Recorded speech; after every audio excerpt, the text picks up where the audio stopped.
Hi guys, ashama harka fuuna jirra jirtu bakka jiraatanii isaatti kana geessanii viidiyoo xiqqoo daqiiqa gabaabduu isiniif qabadhee dhufee haga dhuma qophii sagantaa kiyyaatti na faana tura. Innis maali?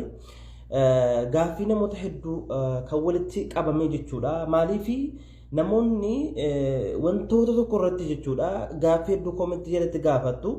Ani immoo kana jechuudha tariitii yaada nama tokko irratti deebisuu mannaa bakkatti jeneraalii irratti deebii namaaf kennu wayya jedheetiin viidiyoo gabaabduu qabadhee dhufee haga dhuma qophii sagantaa kiyyaatti na faana tura isiniin jecha jalqaba irratti akka mana kana seentaniin mallattoo idoo balleessuudhaan koppiliink sheer gochuudhaan haga dhuma qophii sagantaa kiyyaatti na faana tura. Wantoota isin barbaachisoo ta'e tokko wantoota waan daqiiqaa tokko lama qofa keessatti dubbannee wantoota isin fayyadu wantoota jireenya keessan jijjiiruu danda'u jedheetii itti amane tokko gorsa ta'e amma tokko fayyaarraallee kan isiniif dhaamu ta'a. Haga dhuma qophii sagantaa kiyyaatti na faana tura. Jalqaba irratti jechuudha gaaffichi maali? Gaaffii yeroo hedduu gaafatamu jechuudha. Innis maali? Gaaffii fedhinnaa wal qunnamtii saalaa warroon ofiin ofirraa baasan takkiin of gammachiisan akkamitti waan kana keessaa bahuu dandeenya? Kun gaaffii namoota hedduuti. Gaaffii namoota hedduu kana kaasitti nama deebisuun ni ulfaata. Kanaaf bakkatti deebisuun irra laafaadha. Fakkeenyaaf namoota hedduu bira ga'uu akka danda'uudhaa fi namni kamiyyuu akka deebii ittiin argatuuf jedheen viidiyoo jedhaati jira. Viidiyoo kana koppiliink sheer gochuudhaan akka biraan naaf geessan abdiin qaba. Harkaan of gammachiisuu keessaa akkamitti baana? Wanti kun araada nuti ta'e akkamitti keessaa bahuu dandeenya? Mana keenya teenyee osoo kiniin agaraan fayyadamin ofumaan mala ammayawaa kan sammuu keenyaa irraan gorsa asirraa fudhannu qofaan akkamitti araada kana keessaa bahuu dandeenya kan jedhu isiniif dhaamaa jechuudha. Tokkoffaarratti maal gochuu qabna? Wanti kun gaaffii namoota hedduuti. Akkuma beekamu wanni kun namoota biyya arabaas ta'ee biyyoota garaagaraa kan jiraatan namoota qophaa jiraatan irratti mul'ata jechuudha.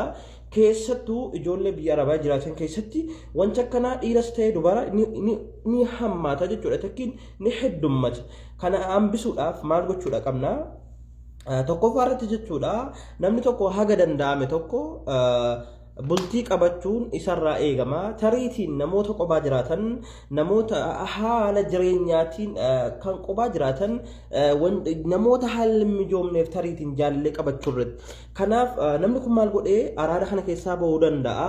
Wanti kun kan ofirraa baasuun kun araada waan isatti ta'ee jiruuf waan kana keessaa bahuuf maal gochuu qaba? Tokkoffaarratti namni tokko waan amanu waan mataa isaanii qabaata. Fakkeenyaaf musliimas kiristiyaanas ni jira.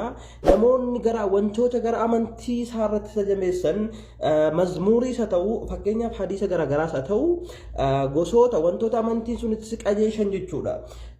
Waan kana jabeessite yookaan hordoftu taate wantoota qalbii kana keessa naanna'anii waan sanaaf si kakaasan irra tasgabbaa'uun takkiin xumaanii na godhachuu dandeessaa jechuudha.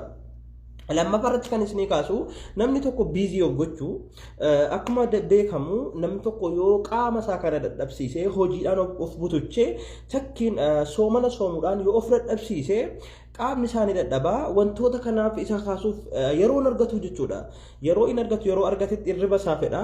Waan akkasii gochuudhaaf yeroo akka dhabu biizii of gochuu walumaa galatti. Isa lammataatiin kuni kasadaffaarratti kan isinii kaasu namoonni tariitiin sila qophaa jiraatan yeroo qophaa jiraatan namni nan argu akka barbaadan baqa yoo maal ta'e kan jedhanii kan silaa ofitti yaadan namoota waliin jiraachuu hariiroo nama wajjiniin jabeessu namatti siquurraan wantoota akkasii yookaan gootan taatan wantoota nama isiniif dhaame jechuudha. Dubbii gabaabdullee taatu garuu waan ijoodha. Bal'inaan waan kanarratti kan ibsa bal'aa kan kennee ture viidiyoo irratti YouTube jala kaayetiin jira. Tariitiin yoo isiniif danda'ame dhaxxanii daawwachuu dandeessu. Anaaf osoo hin taane isin fayyada wanta ta'eedhaaf deemaa daawwadhaa irraa fayyadamaa isiniin jecha namoonni tariitiin yaada qabdan yaada keessan koomentii irra naqaa. Namoonni gaaffii qabdan inboxis gochuu dandeessu wantoota feetan irra nuti amma danda'ame tokko uummata keenya tajaajiluudhaaf uummata keenyaaf wantoota beeknurraa karaa dandeenyuun wal tajaajilurraa of boodatti hin deebinu. Kanaaf